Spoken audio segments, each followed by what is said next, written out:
In this video, I'm gonna teach you how to know if your iPhone 13 is waterproof. It's a very easy process, so make sure to follow along.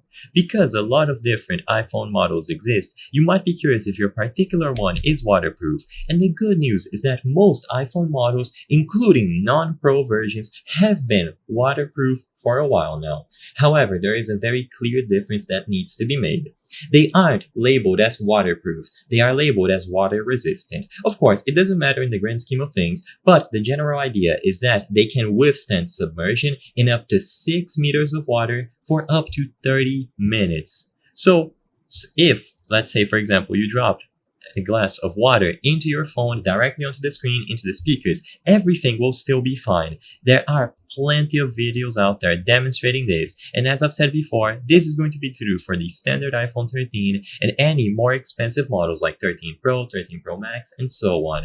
They are designed to work even if water is dropped on them and even if they are submerged. Of course, if you try to go too deep, you dive it into a pool, into a lake, and whatever, you could still damage it. They aren't completely waterproof, as I've mentioned in the beginning of the video. However, you don't have to check. You can always know that they are because they are manufactured to be this way, and there are plenty of videos out there testing it. If you want to do a test by yourself, even though I wouldn't recommend this, as I've said before, there have been plenty of tests and videos on YouTube of people doing this, you can grab a glass of water or a glass bottle and drop it on top. Just make sure that you dry it off completely, and it should still work. The things that you should test are going to be the screen, the speakers,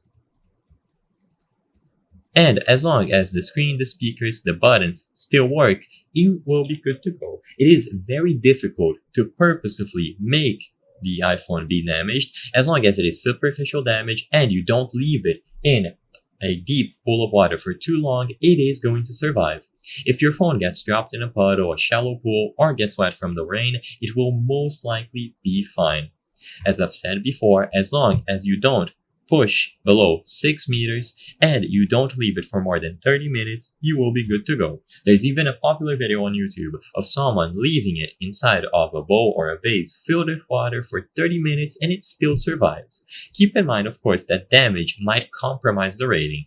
If your phone is damaged, if it has scratches, dents, cracks, especially on the sides here, water could seep through those cracks and it can get underneath the screen. It can make its way into the internals. So overall, just try to avoid certain situations. You don't have to worry because you should have full certainty that it is waterproof, or rather water resistant. As I've said before, all modern iPhones are made to be water resistant up to some crazy degrees, so as long as you don't push between these limits, you will be good to go. I hope I was able to help you on how to know if your iPhone 13 is waterproof. If this video helped you, please be sure to leave a like and subscribe for more very easy tips. Thank you for watching.